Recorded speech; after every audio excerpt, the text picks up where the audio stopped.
উত্তরাতে আমাদের একজন রিক্সা চালক ভাই তিনি নিহত থেকে নিয়ে আসা করছিলেন।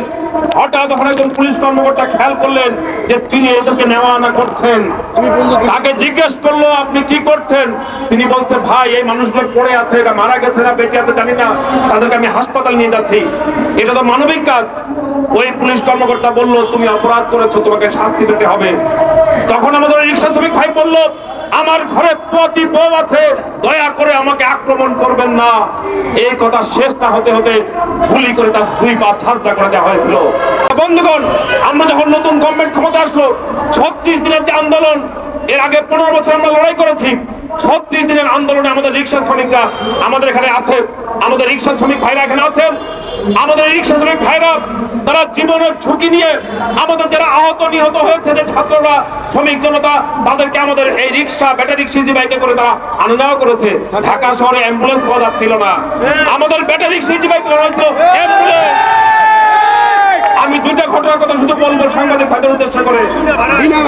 উত্তরাতে বিনা ভাড়া নিয়েছে। উত্তরাতে আমাদের একজন রিক্সা চালক ভাই তিনি নিহত থেকে নিয়ে আসা করছিলেন। হঠাৎ তখন একজন পুলিশ কর্মকর্তা খেয়াল করলেন যে তিনি এদেরকে নেওয়া আনা করছেন। তাকে জিজ্ঞেস করলো, আপনি কি করছেন? তিনি বলছে, ভাই এই মানুষগুলো পড়ে আছে, এরা মারা গেছে না বেঁচে আছে জানি না, তাদেরকে আমি হাসপাতাল নিয়ে যাচ্ছি। এটা তো মানবিক কাজ। ওই পুলিশ কর্মকর্তা বলল, তুমি অপরাধ করেছো, তোমাকে শাস্তি পেতে হবে। তখন আমাদের রিক্সা শ্রমিক ভাই বলল, আমার ঘরে পতি বউ আছে, দয়া করে আমাকে আক্রমণ করবেন না। এই কথা শেষ না হতে হতে গুলি করে তার 2 পা ছাঁচড়া করে দেওয়া হয়েছিল। আপনারা জানেন আমাদের যাত্রাবাড়িতে, সেখানে আমাদের রিক্সা চালক ভাই তিনিও একইভাবে এরকম মানুষকে আনা নেওয়া করছেন হাসপাতালে। হঠাৎ তিনি খবর পেলেন তার ছেলেও মিছিলে এসছে। তখন তিনি লাশ আহত নিহতদের আনা নেওয়া করছেন আর নিজের ছেলেকে খুঁজছেন কোথায় আছে।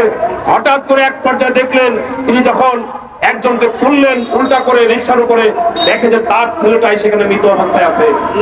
তাহলে আমরা বলতে চাই, এভাবে আমাদের যে 1581 জন 1481 জন মানুষ মারা গিয়েছে, এই 1481 মধ্যে 200 বা 250 ছাত্র আছে, আর বাকি 1200 হলো আমাদের শ্রমজীবী মানুষ, যার মধ্যে আমার রিক্সা। তাহলে এই হাসিনা রেজিমকে 5ই আগস্ট সৃষ্টি করা 36 দিনের আন্দোলনে আমাদের রিক্সা ব্যাটারি সিজি বাইক শ্রমিকরা ঢাকা সহ সারা দেশে অনেক প্রত্যক্ষ ভূমিকা রেখেছে, তারা জীবন দিয়েছে। আমরা জানি প্রায় 25 থেকে 30 জন আমাদের রিক্সা ইজি বাইক শ্রমিকরা কিন্তু তারা জীবন দিয়েছে। আমরা এখন হাসপাতালে কাতরাচ্ছি, আমাদের চিকিৎসার ব্যবস্থা নাই, আমাদের ক্ষতিপূরণ দেওয়ার ব্যাপার নাই, অথচ আমরা দেখলাম আজকে কিভাবে আমাদেরকে নির্যাতনের মধ্যে ফেলা হচ্ছে।